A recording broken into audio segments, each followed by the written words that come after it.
10 वर्ष भाईंची सत्ता, त्यानंतर 10 वर्ष दादांकडे सत्ता, असं पुणेकरांनी आलटून पालटून काँग्रेस राष्ट्रवादीची सत्ता अनुभवून पाहिली.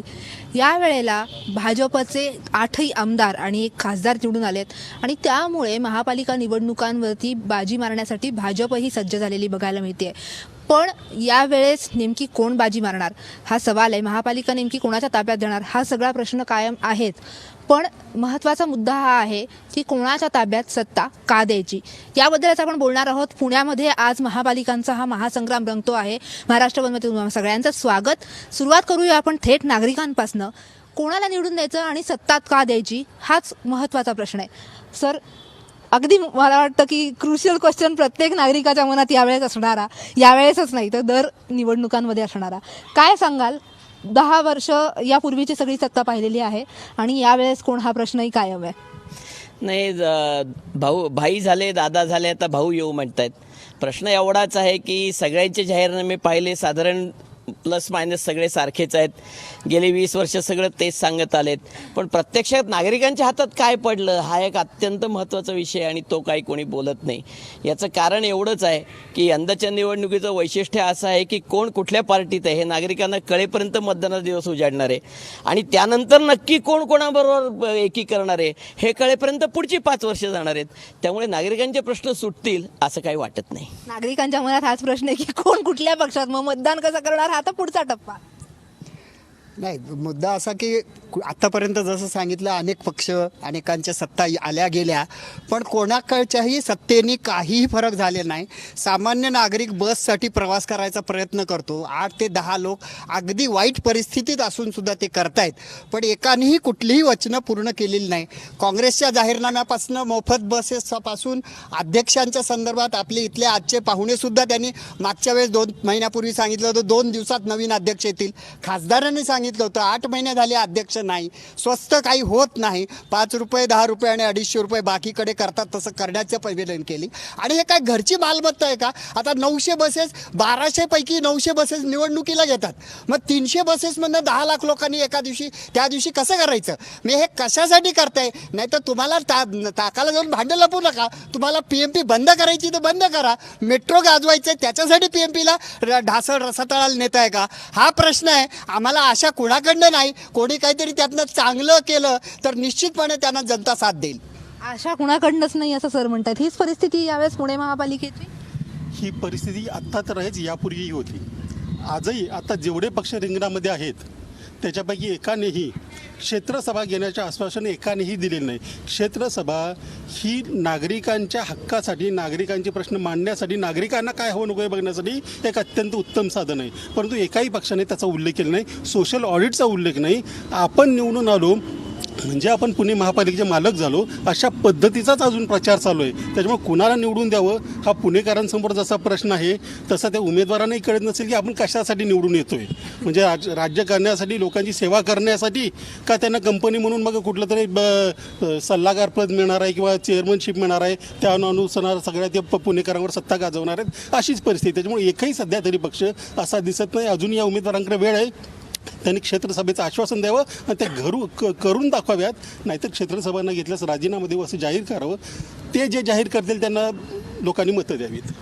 हे पुण्यातले नागरिक आणि ॲक्टिव्हिस्ट आहेत ज्यांनी ही भावना व्यक्त केलेली आहे. पण आपण तरुणांकडेही जाऊया आणि सगळ्यात आधी मी जाते इंद्रनीलकडे, कारण तुम्ही यावेळेला रिपोर्ट कार्ड तयार केलेलं आहे आणि अर्थात महत्त्वाचा हाच प्रश्न आहे की काय कारभार झाला, काय मिळालं, खरंच काही मिळालं का? काय सांगशील? काय दिसलं तुम्हाला रिपोर्ट कार्डमधनं? खरंच नगरसेवक पुरे पडलेत का? जी आश्वासनं दिली होती त्याला ज्या पद्धतीने खर्च केला गेला पाहिजे त्याला? परिवर्तनचं जर का प्रगती पुस्तक आपण नीट बघितलं असेल तर त्याच्यामध्ये 5 कामं केली गेली सर्वच नगरसेवकांनी. त्याच्यामध्ये सर्वात महत्त्वाचं काम होतं बाकडी टाकण्याचं. म्हणजे त्याच्यानंतरचं काम होतं हे कॉन्क्रिटीकरणाचं. जिथे आवश्यकता नव्हती तिथे कॉन्क्रिटीकरण केलं गेलं आहे, जिथे आवश्यक नाही तिथे बाकडी टाकली गेलेली आहे. त्याच्यानंतर महत्त्वाचं काम होतं ड्रेनेज लाईनचं. पण या कुठेच ह्याच्यामध्ये शिक्षणाला आणि आरोग्याला कुठेच महत्त्व दिलं गेलं नाही आहे. त्यामुळे मला वाटत नाही की जी काही कामं 5 वर्षात झाली त्याचं कुठेच नागरिकांसाठी काम असं झालेलं नाही आहे. त्यामुळे इथून पुढच्या काळात तरी नगरसेवकांनी नागरिकांसाठी कामं करावीत. आपण आता थेट सगळ्या पक्षाच्या रिप्रेझेंटेटिव्हकडे जाऊयात. आपल्याबरोबर मनसेचे हेमंत संभूस आहेत, त्याचबरोबर शिवसेनेचे विनायक निम्मण आहेत, पुण्याचे महापौर प्रशांत जगताप राष्ट्रवादीकडनं बोलायसाठी आपल्याबरोबर आलेले आहेत, गणेश बिडकर भाजपचे गटनेते हेही सहभागी झालेले आहेत, आणि अरविंद शिंदे जे पुणे महापालिकेचे विरोधी पक्षनेते आणि त्याचबरोबर काँग्रेसचे नेते आहेत तेही सहभागी झालेले आहेत. सगळ्यात आधी सुरुवात राष्ट्रवादीकडनं करूयात, कारण अर्थात गेल्या 5 वर्षाचा परफॉर्मन्स जो अनलाईज होतोय तो त्यांचा होतोय.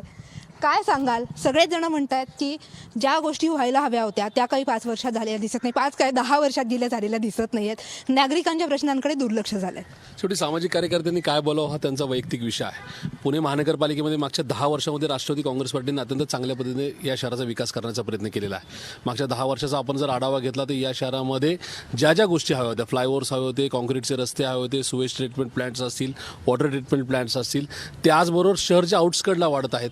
तिथं ज्या मूलभूत गोष्टी द्यायला हव्या होत्या, म्हणजे 2007च्या अगोदरचं वाढलेलं पुणे, त्या ठिकाणी आउटस्कटला आमचा धानोरी असेल, इकडे मोहम्मदवाडी असेल, तिकडे बानेर बालेवाडी असेल किंवा चंदननगर खराडे असेल, ह्या सगळ्याच गोष्टी मागासलेलं पुणे किंवा त्या ठिकाणी खेडेगावाचं पुणे अशा संदर्भातली जी परिस्थिती ती आज त्या शहरांनी पूर्ण कात टाकलेली असं मला वाटतं.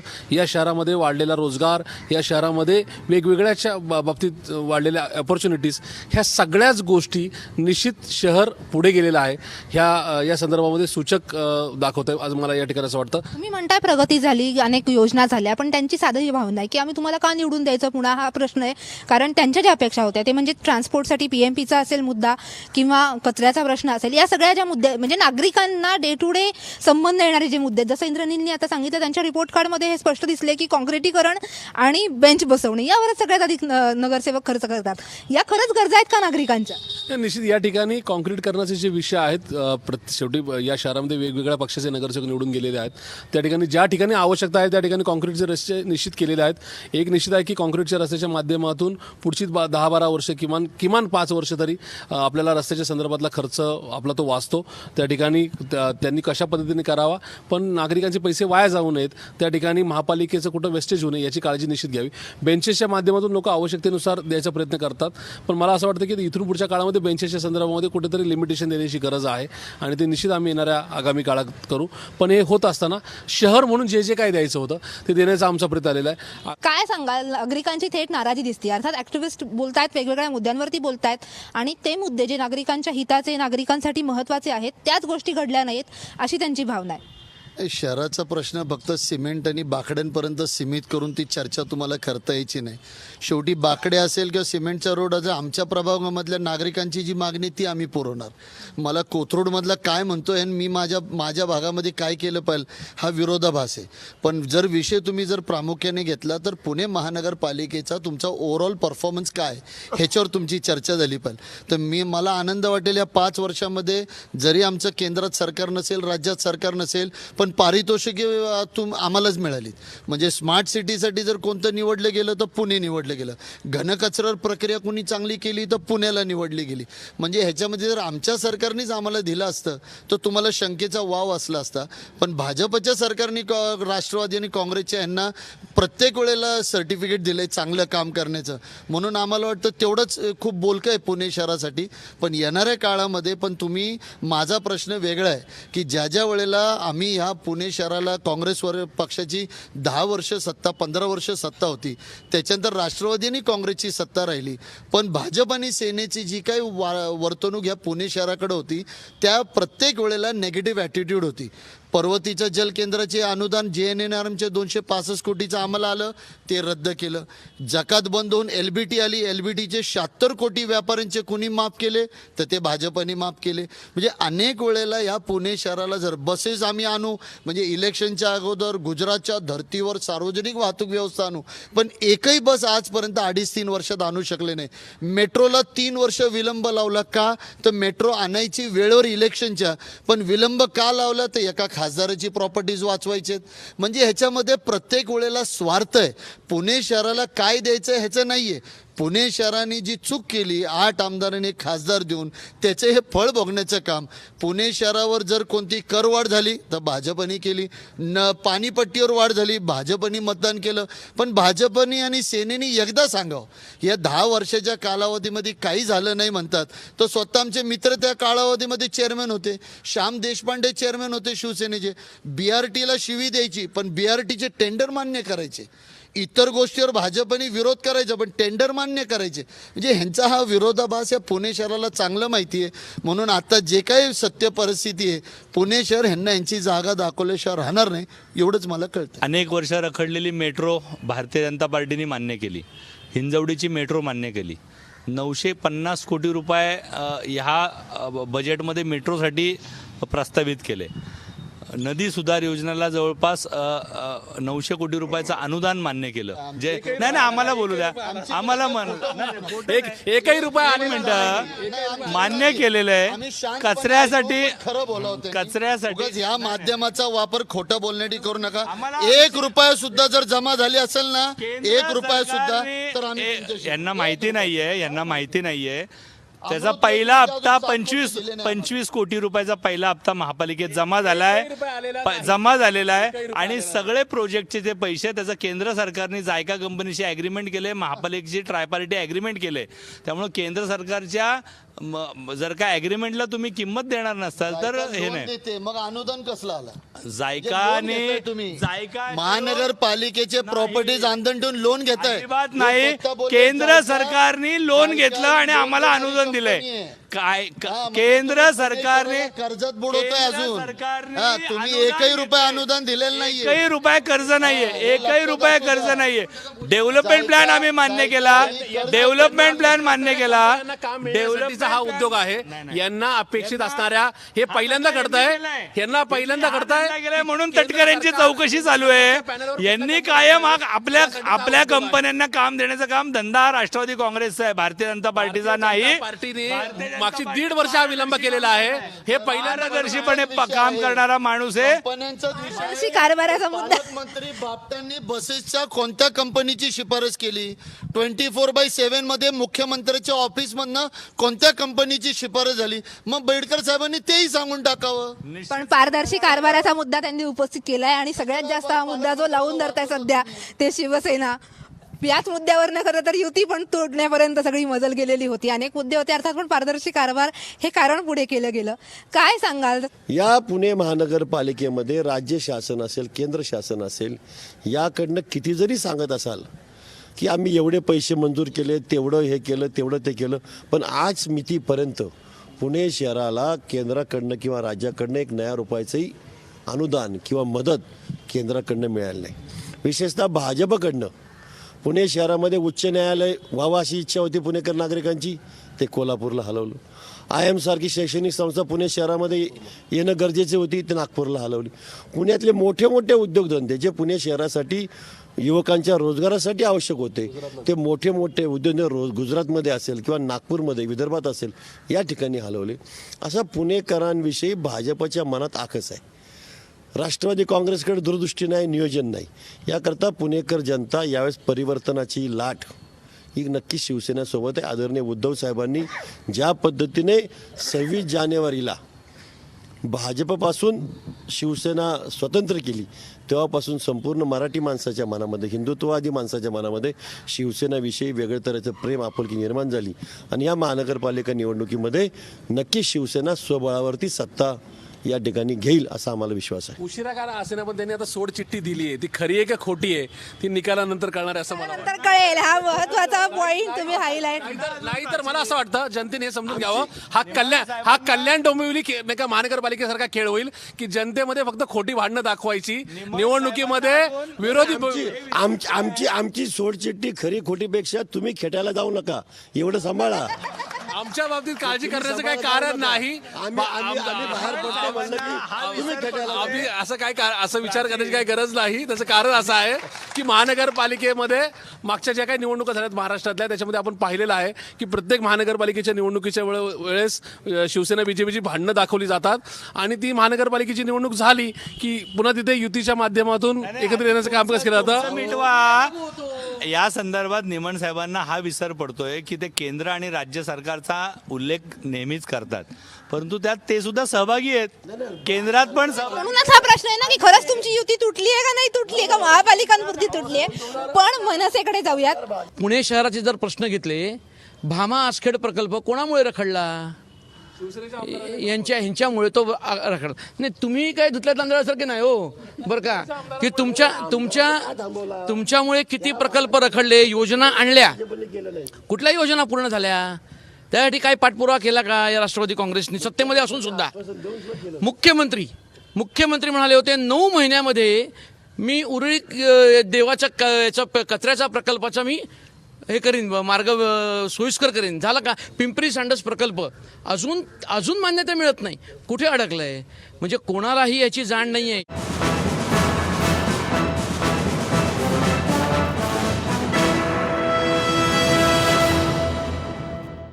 आपण नागरिकांकडे जाऊयात, कारण पुन्हा त्यांना बोलू देत. हे सगळे जे मुद्दे मांडले गेले ते अर्थातच जिव्हाळ्याचा प्रश्न होते या सगळ्या नागरिकांच्याच. आरोप प्रत्यारोप प्रत्येक पक्षच करताना दिसतोय, पण सगळ्यात आधी जे या सगळ्या विषयावर काम करतात, खरंच उत्तर मिळालं का हो यांच्या सगळ्या बोलण्यामधनं? काय करणार आहेत आणि का सुटला नाही प्रश्न? नाही, अजिबात नाही. फक्त एक दुसऱ्यावर ढकलतायत चेंडू. प्रत्यक्ष नागरिकांना काही मिळालेलं नाही. PMPची काही सुधारणा झालेली नाही. उलट सुधारणा करणारा असेल तर त्याची उचलबागणी करण्यात प्रत्येकजण सामील आहे. त्याच्यात त्यांचे इंटरेस्ट गुंतलेले आहेत.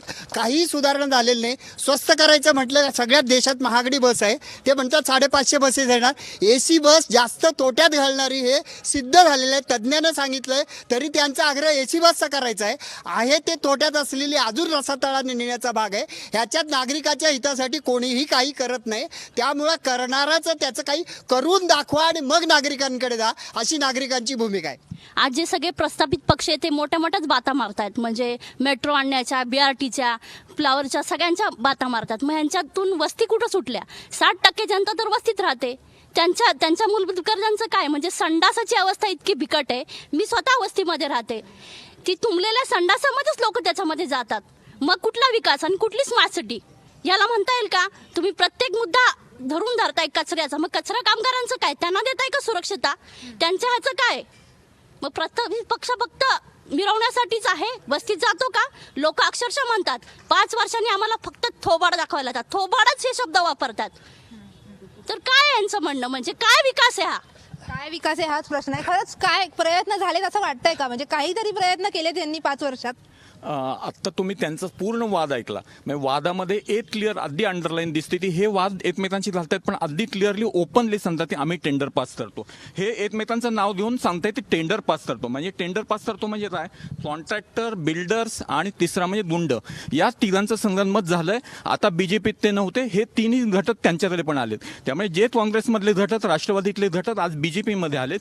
त्यामुळे काँग्रेसची युतीचा विरोधी पक्ष राष्ट्रवादी हे आम्हाला कळत नाही. राष्ट्रवादीचा BJP विरोधी पक्षाचा युती हे कळत नाही. BJPचा शिवसेना कोण आहे, युतीचा विरोधी पक्ष हे कळत नाही. अशा स्थितीत पुणेकरांनी काय करायचं? आमचं असं मत आहे, या पद्धतीच्या जेव्हा योजना लागतात तेव्हा त्यांनी ही खात्री द्यावी ती बाबा मेट्रो असेल तर त्याच्यामध्ये आमचे 5 लाखाचे 10 लाख होणार आहेत, त्याचे जे प्रवासी आहेत ती संख्या, याचं ॲफिडेविट त्यांनी द्यायला पाहिजे. अन्यथा हे काय करतायत, ती पूल बांधा आणि नंतर 10 वर्षांनंतर म्हणायचं पुलाचं दुसऱ्याचं डिझाईन आहे ते चुकलंय, हा जबाबदार आहे. अरे पण जनतेचे पैसे, त्या जनतेच्या पैशावर तुम्ही करता आहात, आम्ही तुम्हाला जबाबदारी दिली तर तुम्ही याचं ॲफिडेविट आम्हाला देणार का? तीही आम्ही खात्री देतो या पद्धतीने ही मेट्रो सक्सेसफुल होईल, यशस्वी होईल. त्यामुळे असं वाटत नाही हे फक्त एकमेकांवर ढकलण्यासाठी चालू आहे. सगळेजण इथे अम्युनिटीज, इन्फ्रास्ट्रक्चर बद्दल बोलतात, पण हे सगळ्या स्त्रियांना इक्वली ॲक्सेसेबल आहे का याच्याबद्दल कोणीच बोलत नाही आहे. आणि दुसरं म्हणजे फक्त स्त्रियांना, म्हणजे एका स्पेशल वर्ग क्लासच्या स्त्रियांना नाही, पण कुठल्याही वर्गाच्या स्त्रियांना, जसं हे पण म्हणालेत. आणि दुसरं म्हणजे CCTV हे उत्तर असू शकत नाही. तर याच्या पलीकडे काय आहे त्यांचा उपाय? हे सगळं ट्रान्सपोर्ट आम्ही कसं कुठल्याही वेळी ॲक्सेस करू शकतो? आज पुणे सुरक्षित शहर वाटत नाही. 10 नंतर मला भीती वाटते बाहेर जायला. म्हणजे कुठल्याही पब्लिक ट्रान्सपोर्टमध्ये जर drunkard people, if they are accessing it, how am I suppose to feel safe? If there are no street lights, how am I suppose to feel safe? Right. So CCTV हे उत्तर असू शकत नाही. Please CCTV लावणार हे सांगू नका आम्हाला. प्लीज.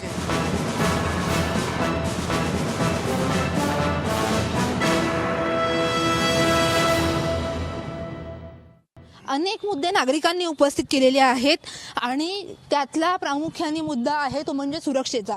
सुरुवात महापौरांपासून करूयात. पुणे सुरक्षित शहर वाटत नाही आज लोकांना, काय म्हणाल? CCTV कॅमेरे हे उत्तर नाही असंही ते म्हणताना दिसतात. निश्चित पुणे शहर हे सुरक्षेच्या संदर्भामध्ये पुढे आहे. आपण त्या ठिकाणी मुख्यमंत्र्यांचं नागपूर शहर पाहिलं तर गुन्हेगारांच्या संदर्भामध्ये फार पुढचा आकडा नागपूरने गाठलेला आहे. पुणे शहर या संदर्भामध्ये क्राईम रेटच्या संदर्भात आजही खाली आहे. हे शून्यच असावं हे माझं महापौर म्हणून किंवा एक सामान्य पुणेकर म्हणून माझं सुद्धा म्हणणं आहे. कृपया राजकारणाच्या सगळ्या गदारोळामध्ये शहर बदनाम करण्याचा प्रयत्न कोणी करू नये असं मला वाटतं. हे शहर बदनाम करण्याचा मुद्दा नाही आहे, पण खरंच हा प्रश्न आहे जो अनेक वेळेला जाणवतो की रात्री उशिरा जायचंय, घरच्यांना काळजी करावी लागते. म्हणजे ही वेळ पुण्यात पूर्वी तरी नव्हती, 5 वर्षापूर्वी नव्हती की घरचे काळजी करत बसलेत कोणतरी मुलगी उशिरा घरी येते म्हणून. पुणे महानगरपालिकेच्या माध्यमातून जी सार्वजनिक वास्तू आहे, मग ते उद्यान असेल, दवाखाने असेल, इथं जवळजवळ 2,000 ते 2,500 सेक्युरिटीज पुणे महानगरपालिकेने आपल्या स्वतःच्या खर्चाने केलेले. सुरक्षा राज्य सरकारचा विषय आहे नो डाऊट, पण महानगरपालिकेचं त्याच्या पुढचं योगदान आहे.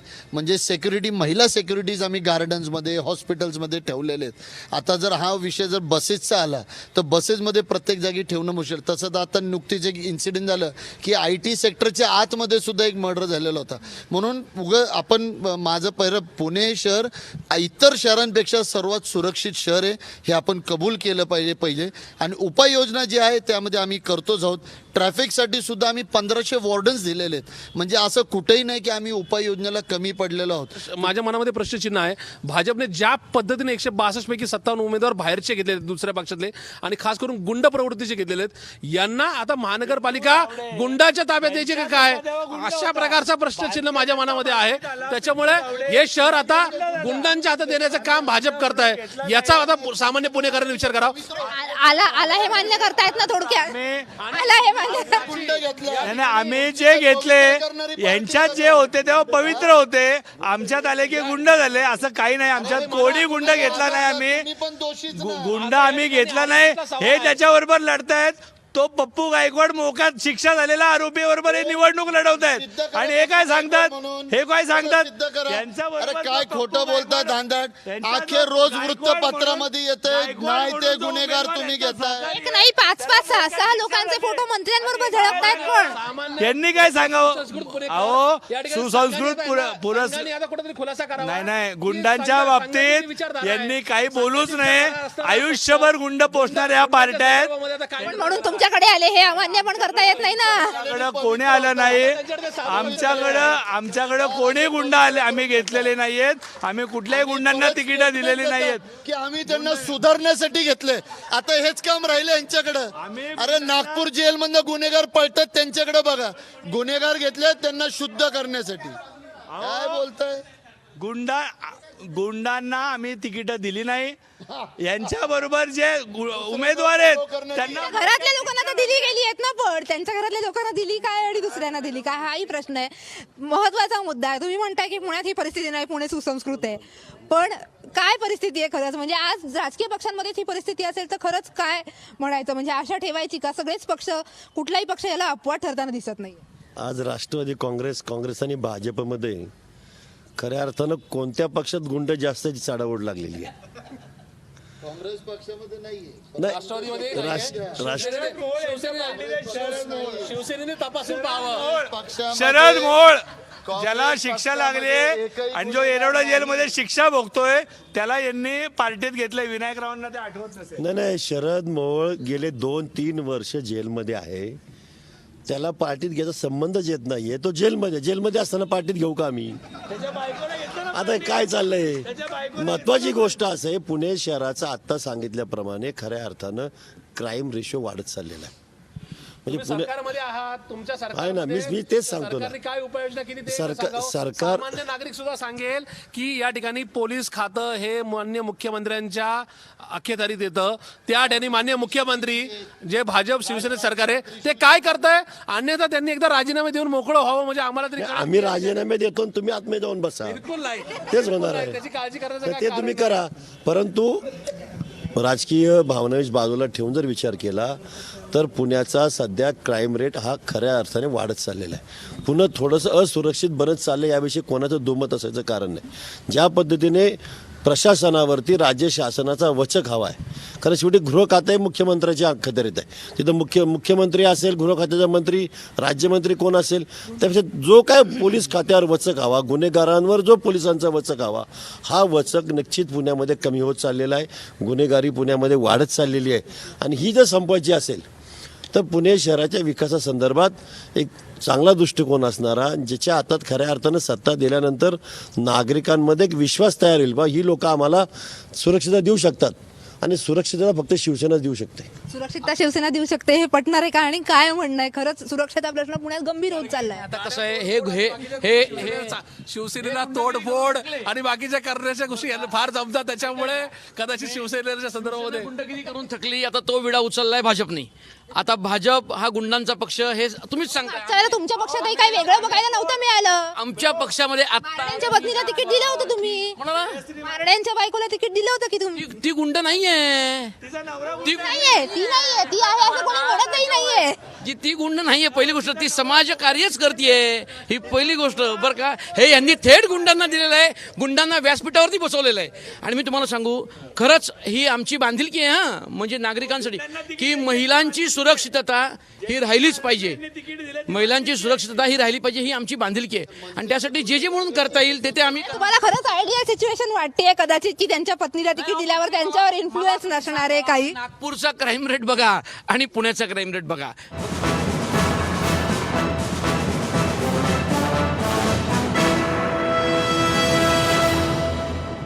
यावेळेस प्रॉमिस केलं जाते की 24/7 वॉटर सप्लाय केला जाईल आणि त्याचबरोबर पर्यावरणाच्या बाबतीतही अनेक प्रॉमिसेस सगळ्याच राजकीय पक्षांकडून होताना दिसत आहेत.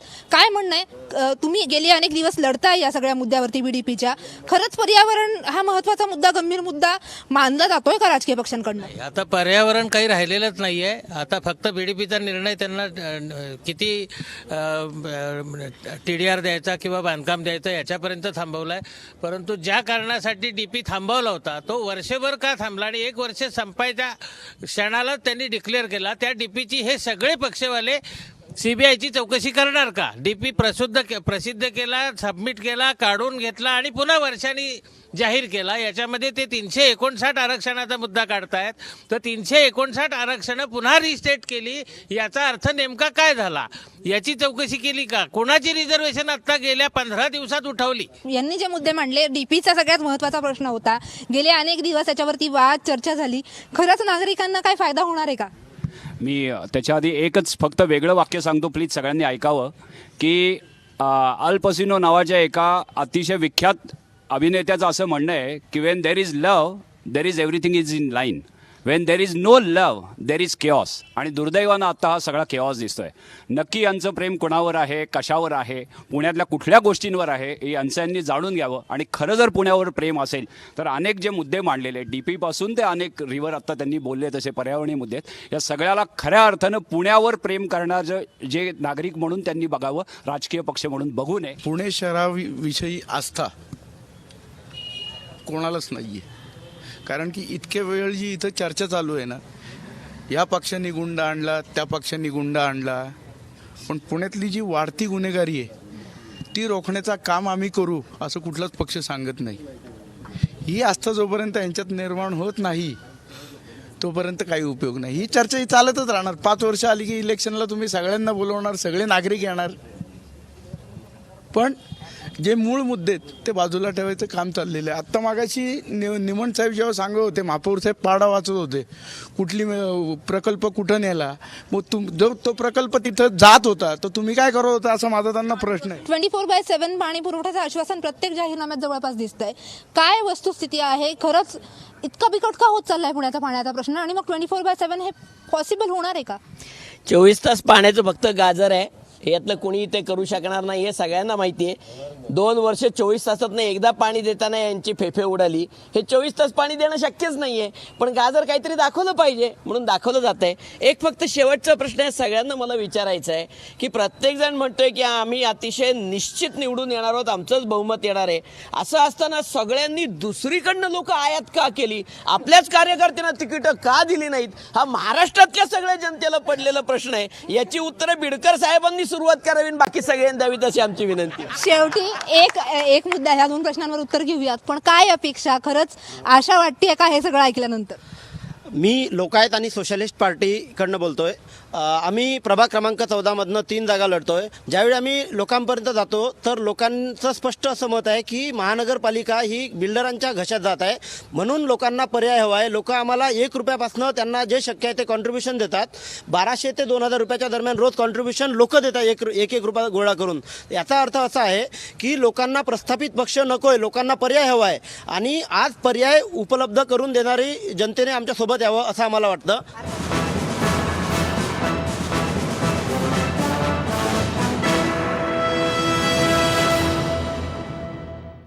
तुला हे सगळं ऐकल्यानंतर खरंच आशा वाटते की पुणेकरांचे प्रश्न सुटतील?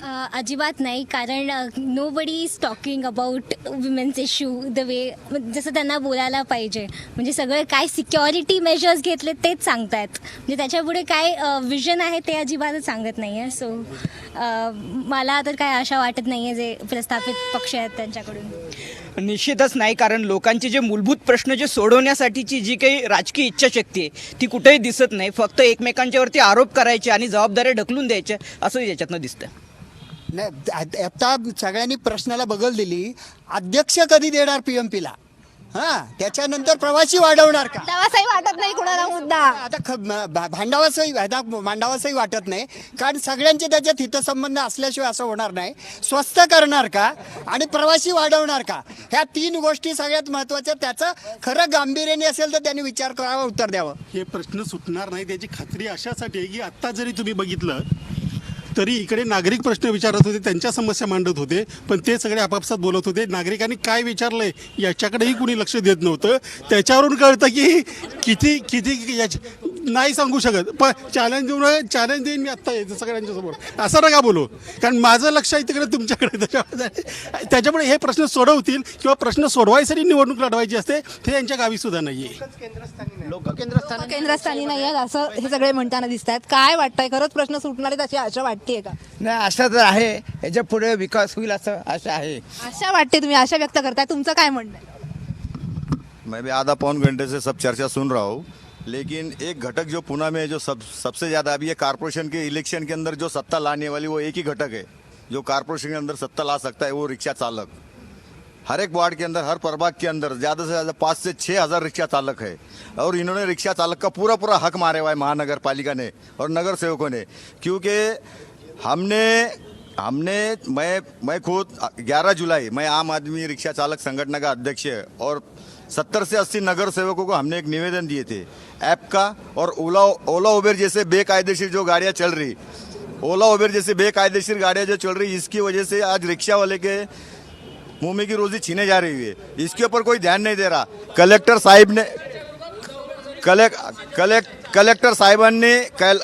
साहेबांनी ॲप मंजूर केलेला आहे आमचा. कलेक्टर साहेबांनी ॲप आमचा मंजूर केलेला आहे. 2 मिनटं मला बोलू द्या, फक्त मला 2 मिनटं बोलू द्या. कलेक्टर साहेबांनी तुम्ही हे करू नका मला. कलेक्टर साहेबांनी आमचा अर्ज मंजूर केलेला आहे. 25 लाख रुपये ॲपसाठी मंजूर केलेले. पण साहेब जे आपले आयुक्त साहेब आहे आम्हाला 7 महिने फिरवतात. ते मीटिंग घेतो बघ. हेच ॲप जर आमच्या रिक्षा चालकांना जर भेटला तर त्याच्यामध्ये थोडीफार आमची पण कमाई होईल. हे ओला उबेर सारखे कंपन्या जोपर्यंत हे बाहेर काढत नाही तोपर्यंत काय आमच्या रिक्षावाल्यांचं काय भलं होणार नाही.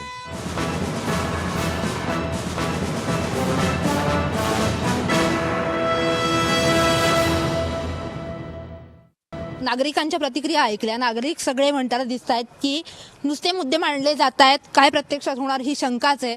शेवटी पुन्हा आपण नेत्यांकडे जाऊयात आणि थांबूयात. आत्ता सगळं ऐकलं, मुद्द्यांवरती कोणीच उत्तर दिली नाही ही एक प्रतिक्रिया.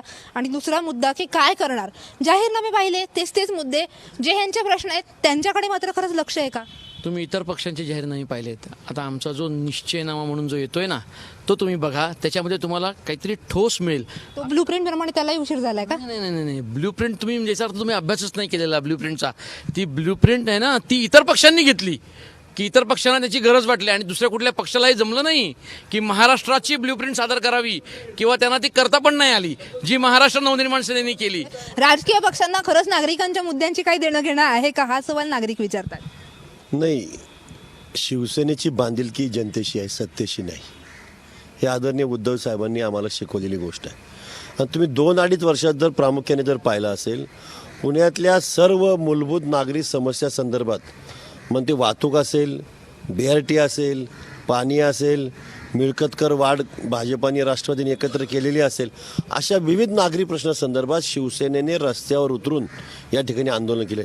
इतर कोणत्याही पक्षाने शिवसेने एवढी जनतेची आंदोलनं रस्त्यावर उतरून केले. या शहरामध्ये मागच्या 10 वर्षामध्ये राष्ट्रवादी काँग्रेस पार्टीने अत्यंत चांगलं काम केले. या राज्यात दुष्काळ पडल्यानंतर या राज्यातल्या नागरिकांना पहिलं शहर कुठलं जवळचं वाटतं ते पुणे शहर. शिक्षणाच्या संदर्भामध्ये सगळ्यात पहिलं शहर कुठलं चॉईसमध्ये येतं ते पुणे शहर. या ठिकाणी व्यवसायाच्या संदर्भामध्ये, नोकऱ्याच्या संदर्भामध्ये सगळ्यात पहिली चॉईस राज्यातल्या किंवा परराज्यातल्या लोकांची असते ते पुणे शहर. या 10 वर्षातल्या केलेल्या कामकाजाच्या जोरावर IT सेक्टर आणि बाकीच्या दृष्टीने आम्ही चांगल्या सवलती देऊन हे शहर चांगल्या पद्धतीने बांधण्याचा प्रयत्न केलेला आहे. येणाऱ्या काळामध्ये हे शहर कचरामुक्त असावं. या शहरामध्ये 24/7 पाण्याच्याद्वारे त्या ठिकाणी पाणी सगळ्यांना मुबलक द्यावं.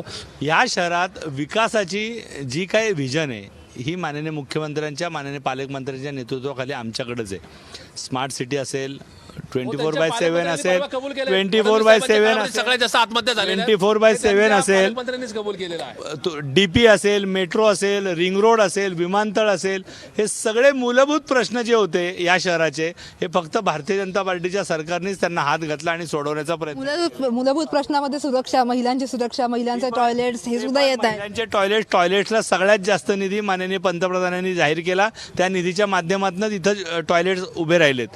सुरक्षेच्या प्रश्नांच्या संदर्भात हे सगळे जे काही CCTV कॅमेरे आहेत जे आघाडी सरकारच्या काळात लावले गेले नव्हते, ते CCTV कॅमेरे आम्हीच लावलेत. त्याच्या पूर्णत्वाला आणण्याचं काम आम्हीच केलंय. तुम्ही अनेक वर्ष सत्ताधारी राहिलेले आहात, प्रश्न मात्र अजूनही सुटत नाही, हा पुणेकरांचा दावा आहे. निश्चितच तुम्ही काँग्रेस पक्ष ज्या वेळेला सत्तेत होते, नंतर काँग्रेस राष्ट्रवादी आली, आज पुण्यामध्ये जो काही इन्फ्रास्ट्रक्चर उभा राहिला, मी तुम्हाला आठवण करून देऊ इच्छितो की 97 साली पुणे शहराचा बजेट 300 कोटी होता आणि 2007ला तो 3000 कोटीचा झाला. जो IT सेक्टरच्या माध्यमातून पुणे शहराला जे काय विषय आले, मग पुणे शहराचे वॉटर ट्रीटमेंट प्लांट्स असेल, सिवरेज ट्रीटमेंट प्लांट्स असतील, BRT सारखी व्यवस्था, महिला सक्षमीकरणासाठी जो काही वाड्या वस्तीमध्ये पुणे शहरामध्ये स्वतःचं शौचालय असावं म्हणून केंद्र सरकारने 1 नंबरचं पारितोषिक दिलेलं आहे. तुम्ही आणि बेडकर साहेबांचं मला वाटत नाही काय एमएनसी आहे का काय म्हणून, 24/7 ही केंद्र सरकारने दिलेली योजना होती आपल्याला. आणि ती GNNRMच्यानं निश्चितच ते चेअरमॅन असताना तो विषय मान्य केला त्यांनी, तो विषय वेगळा. पण माझं म्हणणं 24/7 असेल, वॉटर ट्रीटमेंट प्लांट असेल, सिवरेज ट्रीटमेंट प्लांट असेल, नदी सुधारणाला गॅबियन बसवण्याचा विषय असेल, असंख्य विषय असतील. PMPLला सुद्धा 5% तुटीचं काम आणि 1500 बसेस देण्याचं काम हे सुद्धा पुणे महानगरपालिकेने केलं. त्याच्यामुळं पुणे शहराला जे काही इन्फ्रास्ट्रक्चर आज काय उभा राहिला तो पूर्णपणे त्या काँग्रेस आणि राष्ट्रवादीच्या विचारधारेमुळे राहिलेलं आहे. म्हणून माझं पुन्हा एकदा पुणे शहराला आव्हान आहे की आता इन्फ्रास्ट्रक्चर उभा राहिला, आता पूर्णत्वाला न्यायच्या वेळेला तुम्ही स्पष्ट बहुमत दिलं तर राहिलेली उरलेली कामं सुद्धा ह्या पुणे शहराला होतील, एवढीच मला आशा आहे. सगळेच नेते दावा करताना दिसत आहेत की आम्ही ही कामं केली, आमच्या काळातच या योजना आल्या.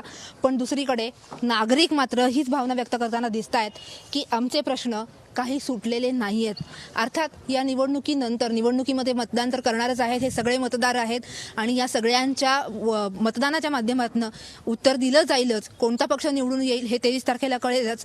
पण त्यानंतर तरी पुणेकरांचे प्रश्न सुटणार का, हाच प्रश्न अजूनही कायम आहे.